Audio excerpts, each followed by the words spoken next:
Hello everyone, আমরা কিন্তু সকলেই ফেসবুকে স্টোরি দিতে পছন্দ করি। যে স্টোরিগুলো আগে 15-20 সেকেন্ডের উপরে দেওয়া যেত, কিন্তু এখন তা 15 সেকেন্ড বা 20 সেকেন্ডের উপরে স্টোরিগুলো দেওয়া যায়। তো আজকে আমরা জানবো আমরা কিভাবে 15-20 সেকেন্ডের উপরে স্টোরি দিতে পারবো আমাদের ইচ্ছে মতো।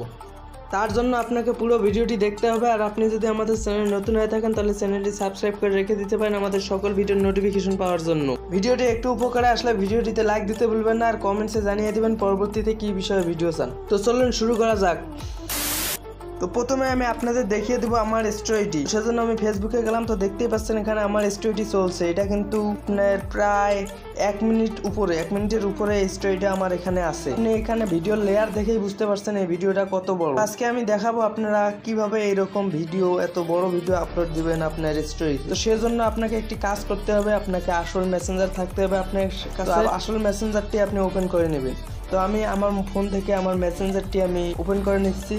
তো আমার মেসেঞ্জারটি ওপেন করার পর আমি এখান থেকে আমার একটি ফ্রেন্ডের, যে কোনো ফ্রেন্ডের আইডিতে যাব এবং সেখান থেকে গিয়ে এখানে দেখতেই পাচ্ছেন এখানে আমার ফ্রেন্ডের আইডিগুলো শো করছে। আমি আমার ফ্রেন্ডের আইডি থেকে আমি যাব গ্যালারি অপশনটিতে ক্লিক করতে হবে। এখান থেকে আমি একটি ভিডিও আছে এখানে 1 মিনিট 48 সেকেন্ড, এই ভিডিওটির উপরে ক্লিক করব। এই ভিডিওটির উপরে ক্লিক করার পর আমাদের ভিডিওর সামনে বিভিন্ন অপশন আসবে। তো দেখতেই পাচ্ছেন এখানে এডিট অপশন আছে, এডিটে যাব। দেন আপনি এখান থেকে আপনার ভিডিওটি এডিট করে নিতে পারেন, ভিডিওটি আপনার কাট করে নিতে পারেন। কাট করার জন্য আপনাকে এখানে সিজার অর্থাৎ কেসির মতো যে অপশনটি আছে সেটিতে ক্লিক করতে হবে। ক্লিক করে আপনি আপনার ভিডিওটি কাট করে নিতে পারেন। তো আমি আপনাদের কাট করার পুরো স্টেপটা দেখিয়ে দিচ্ছি। আপনি কাট করার জন্য আপনার এখানে সিজারের মতো অপশনটিতে আমি ক্লিক করব। তো দেখতেই পাচ্ছেন এখানে কিন্তু আমার লেয়ারটা শো করছে। আমার যতটুকু ইচ্ছে ততটুকু আমি কাট করে নিতে পারি। ফায়দা হয় আপনি এখান থেকে আপনার ফ্রেন্ডকে ট্যাগ করতে পারবেন, এখান থেকে ইমোজি অ্যাড করতে পারবেন। এখান থেকে আপনি হালকা পাতলা এডিটিং করার পর অ্যাড ইওর স্টোরি, এখানে ক্লিক করার সাথে সাথে আপনার স্টোরিটি অ্যাড হয়ে যাবে। এমনকি এখান থেকে